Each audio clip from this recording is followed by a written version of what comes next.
it's 2025 and everyone around you is setting these crazy life goals. They want to run a marathon, buy a house, get their dream job, earn £1 million. But all you want to do is finally understand whether you are autistic. Am I wrong? Well, if you're watching this video, then I'm assuming that I am not. And do not worry, because if that is your goal for this year, then you have come to the right place. I'm going to take you through the 5 steps of starting your own autism journey. And that includes teaching you how to actually self-diagnose as autistic, because firstly, not everybody can actually afford a diagnosis, especially if you're somewhere like the US. Or if you are in the UK like me, then maybe there are just really long wait times. So let's jump into it. Step 1 is researching autism. And an amazing thing about wanting to understand yourself in 2025 is that there is more information out there than ever about autism, as more and more people spread awareness about it and talk about their own autistic experiences. But if you are looking for resources, then I would firstly recommend a book by Sarah Hendricks, which is called Women and Girls with Autism Spectrum Disorder. For me, this was the most validating book that to date I have ever read, because not only does she talk about her own experiences as an autistic who was diagnosed in her 30s, but she also interviews other autistics about different points from throughout their life, from early childhood all the way up to adulthood, motherhood, even old age for some of the people that she interviewed.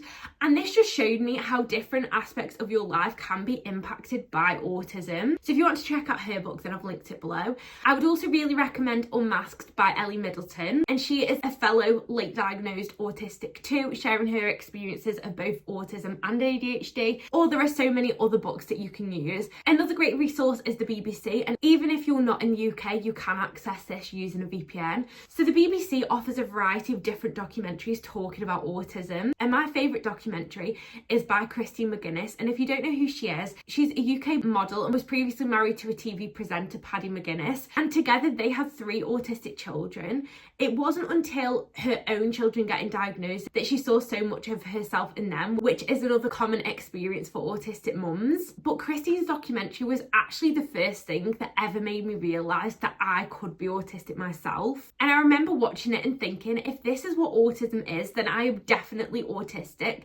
Because up until that point, I'd only ever heard stereotypical representations of how autism could present, like Rain Man or Sheldon Cooper. The next resource that I would recommend is TikTok. And I know this one is going to be a bit up in the air at the moment with the upcoming supposed banning of TikTok, but I'm going to link them below anyway, because I am very, very hopeful they can reel this back in and TikTok doesn't get banned. But if it does, what I'll do is update the description so that I can tell you where all of these people can be found if you aren't on TikTok. So my favourite TikTok creators are Morgan Foley, who by the way is also on YouTube, Ella Willis, Celyn, Your Autistic Bestie, Rachel Lorton, Jodie, Autism and ADHD, and Pippa Hastings. And I think a great thing about people discussing autism on social media is the fact that on social media, people actually share their real life experiences and they talk about it from their own personal angle, showing that autism is a spectrum and how differently other people can experience autism. And yes, it was Christine's documentary that made me realise I could be autistic, but it was actually TikTok which made me realise day to day how that autism could actually present. Finally, I think that watching long form content on YouTube can also be really helpful, and I think it's a nice in between of something short form like TikTok and reading something as long as a book. So apart from me, the channels that I would recommend are I'm Autistic Now What, Mum on the Spectrum, and Yo Sandy Sam. So let's move on to step number 2, which is actually recording your autistic traits. This is a really helpful step to not only understand what your autistic traits are and remember them, but also means that later down the line, when you are seeking out a diagnosis or medical support, you already have this information prepared to explain to a professional how your autism presents and how it affects you. When I started my own autism journey, I actually created a spreadsheet where I broke down the criteria for autism into categories, and then anytime that I watched any of these creators or consumed any of these resources, I could then input my autistic traits into this spreadsheet. And side note, when I finally got my diagnosis, the assessor actually told me that I'd approached the assessment in the most autistic way possible because of the way that I'd actually recorded these autistic autistic traits, so it can actually really help. So if you can do this, then write down any of your autistic traits. For example, if you realise, like I did, that getting hives from the cold can actually be a symptom of your sensory issues as an autistic, then write that into the sensory issues category. And this will act as a visual aid anytime you are struggling with imposter syndrome or questioning yourself, to show that your autistic struggles are actually real. If you don't know where to start with this, then I've created an autism diagnostic guide based on that original spreadsheet that I'd made for myself, where the categories are broken down for you. And I've also included over 300 different examples of how autism can actually present within that criteria, and a page including some helpful information when self-diagnosing as autistic. This guide includes everything that you need to know to self-diagnose, so go to the link at the top of the description to order yours. But whether you order this guide or not, my biggest piece of advice if you are self-diagnosing is that self-diagnosis is completely valid as long as you fit the diagnostic criteria and can rule out other conditions. So do not let other people tell you that you cannot self-diagnose. I used to get so much hate on social media when I said that I was a self-diagnosed autistic. But guess what? I was actually right in self-diagnosing, because I then went on to get an official diagnosis. At the end of the day, nobody knows you better than you know yourself. And it isn't normal to spend your life questioning why you've always felt so different. And this moves me nicely onto step number 3, which is speaking to a professional. As I said earlier in the video, I know this step isn't accessible to everybody, but if you can, seeking a professional diagnosis or medical support can be really helpful. For example, here in the UK, we have something called the Equality Act, and because by definition, autism is classed as a disability, that means that you are automatically eligible for certain accommodations, for example, in the workplace. And while self-diagnosis is great, I personally needed that certainty. So you want to speak to a medical professional, but what do you do? First of all, I would approach your family doctor or GP, who you'd usually go to for any medical support or help. Book an appointment and just tell them about what your concerns and struggles are. And if you follow step number 2 and write down any of your autistic traits, this is going to help you massively in describing what them struggles are. But one thing that the doctor is going to be looking for is to see that you've had these struggles lifelong, which is one of the determining factors that it is autism compared to another conditions such as CPTSD, which usually shows up later in life due to things like trauma. So because autism is lifelong, you need to give examples to that doctor or medical professional that you have had lifelong struggles. So I'd really recommend giving between 1 and 3 examples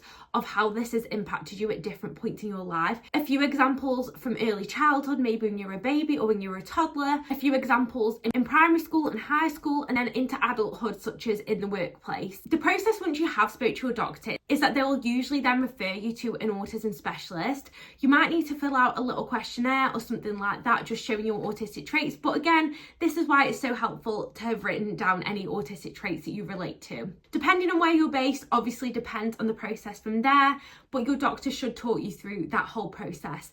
Here in the UK, for example, you get referred to an autism assessment team, but when I did that, the wait time for that was actually 40 months. And here in England, there's actually something amazing called right to choose. So if there is a very long wait time for an assessment, you have the legal right to choose a private autism provider, and the NHS will pay for it, provided that they are approved by the NHS. So instead of me waiting for 40 months, so about 3.5 years for my assessment, I instead waited for 3 months from when I first spoke to my GP. Again, if you have any other questions about that, then leave them in the comments.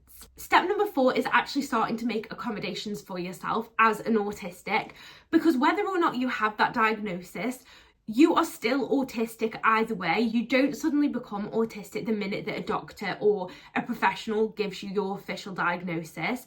So throughout your journey, you should be making accommodations for yourself. I'm going to say this throughout the video, but again, this is where understanding your autistic traits is super important, because you can then make them accommodations which are going to help that specific autistic trait. Like if you have sound sensitivity, it's buying a good pair of headphones which are going to help to reduce the sensory overwhelm that you experience from them loud noises. Or if it's getting very burnt out from spending time around other people, that accommodation will be about making as much time for yourself as possible. Most people don't realise this, but making accommodations for yourself and beginning to unmask your autism are actually the same thing, because essentially all unmasking is putting your needs ahead of the needs of everybody else.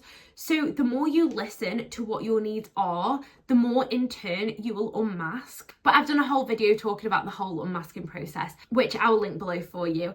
And I just want to say that if you are enjoying this video, then please subscribe, as it'll help me to grow as a small creator. It means that you'll get weekly videos to support you as an autistic. And finally, step number 5 is speaking to family about your autism. And yes, I have put this step last because I truly believe it's more important that you understand yourself than that you get validation from the people around you about your autism. And this might sound controversial to say, but at the end of the day, if they truly believed that you were autistic, you would have been diagnosed a lot sooner than you have been now, because they would have actually recognised them as autistic traits.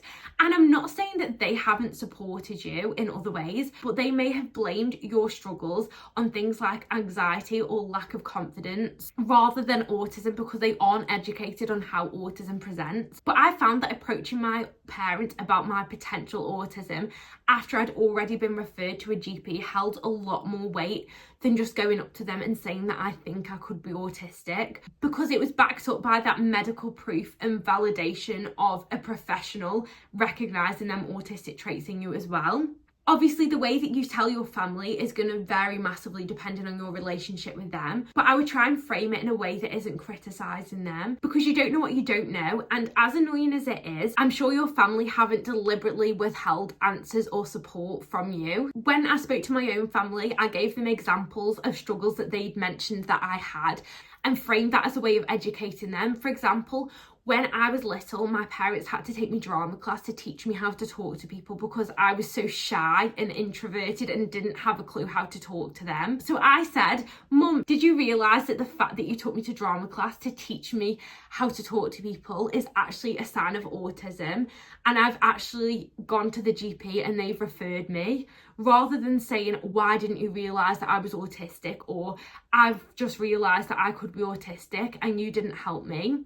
I hope that makes sense. They're all the tips that I've got for you today, but I really hope that these can help you on your journey of understanding yourself in 2025. And I really, really hope that this year brings you the answers that you are looking for, to bring you the peace and joy and understanding that realising you're autistic can bring you. Thank you so much if you have watched until the end, and I will see you next week with another video about autism. Bye!